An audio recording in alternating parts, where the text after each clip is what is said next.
Hi, Heather Miche with a bread baking tip for you. Be sure you watch the whole video to learn more other tips where you can find those here on my YouTube channel.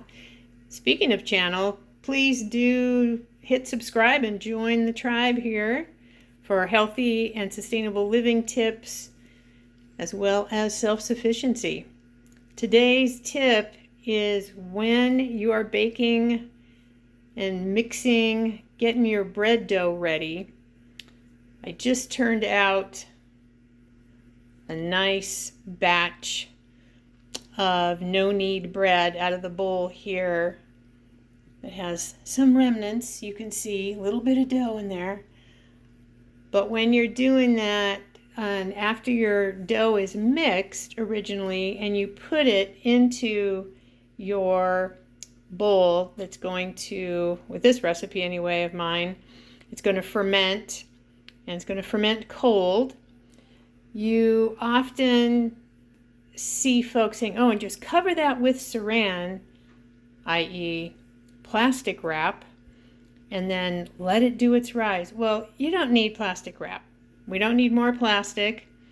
Keep it sustainable, keep it healthy, and simply get a tea towel or a large cotton cloth napkin, such as this tea towel here.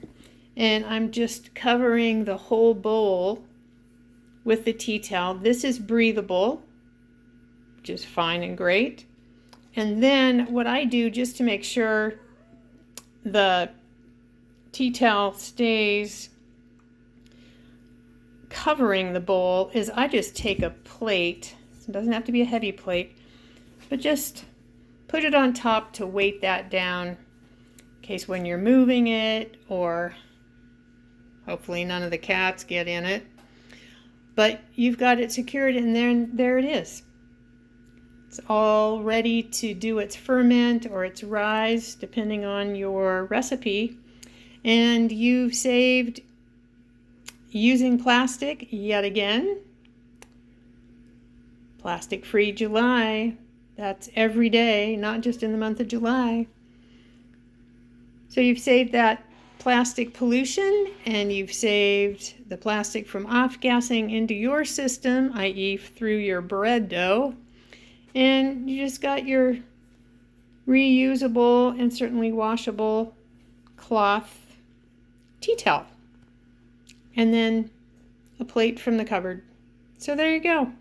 Happy baking. Share this with other baking friends that you have. Let them know these tips are available on my channel. I look forward to sharing more with you soon.